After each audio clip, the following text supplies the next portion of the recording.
3 ദിവസത്തെ ലീവ് എന്ത് ചെയ്യാമെന്ന് ഫ്രണ്ട് ചോദിച്ചപ്പോൾ എനിക്ക് പ്രത്യേകിച്ച് എവിടെയും പോകാൻ താല്പര്യം ഉണ്ടായിരുന്നില്ല. കിടന്നുറങ്ങാനായിരുന്നു ആഗ്രഹം.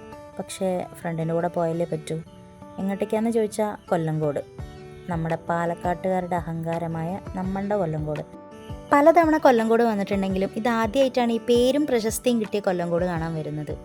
ഒരുപാട് ആളുകൾ വരുന്നുണ്ട്, നല്ല റഷ് ഉണ്ട്, റോഡിലും നല്ല ബ്ലോക്കാണ്. 30 രൂപയാണ് ടിക്കറ്റ് ചാർജ് താമരപ്പാടം കാണാനായി. ഓരോ പാടത്തിൻ്റെ 2 സൈഡായിട്ട് ചെണ്ടുമല്ലിയും വാടാമല്ലിയും തുടങ്ങിയ പലതരം ചെടികൾ വെച്ച് പിടിപ്പിച്ച് അതിനെ നല്ല ഭംഗിയാക്കി എടുത്തിട്ടുണ്ട്. ഒരുപാട് വിസിറ്റേഴ്സ് വരുന്നുണ്ട് ഇത് കാണാനായിട്ട്. എല്ലാവർക്കും നല്ല പറ്റിയൊരു ടൈം സ്പെൻഡ് ചെയ്യാനുള്ളൊരു ഏരിയ ആണിത്.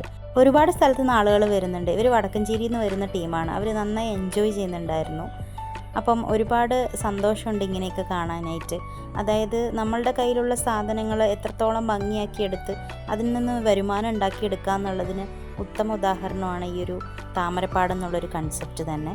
ഇവിടെ ഏറുമാടത്തിൻ്റെ സെറ്റപ്പൊക്കെ ഉണ്ടായിരുന്നു, നല്ല ഭംഗിയുണ്ടായിരുന്നു. അപ്പം നിങ്ങൾക്കും പറ്റിയാൽ വരാം.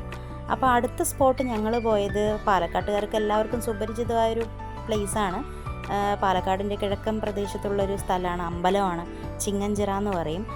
പൂജയും അന്നദാനവും ഒക്കെ ആയിട്ട് വഴിപാടുകളൊക്കെ നടക്കുന്ന അമ്പലമാണ്. ഇപ്പോൾ ഒരുപാട് ടൂറിസ്റ്റും വരുന്നുണ്ട് ഇത് കാണാനായിട്ട്. ഇവിടുത്തെ ഒരു അറ്റ്മോസ്ഫിയർ നല്ല കാം ആൻഡ് ക്വയറ്റ് പീസായിട്ടുള്ളൊരു സ്ഥലമാണ്. പിന്നെ നെക്സ്റ്റ് സ്പോട്ട് എന്ന് പറയുന്നത് സീതാർകുണ്ട് വാട്ടർഫോൾസ്. 3 വർഷം മുന്നേ വരുമ്പോൾ ഇങ്ങനൊരു സംഭവം ഇവിടെ ഉണ്ടായിരുന്നില്ല. ഇപ്പോൾ ടിക്കറ്റ് കൗണ്ടറായി, അങ്ങനെ മാറ്റങ്ങളൊക്കെ വന്നു തുടങ്ങി.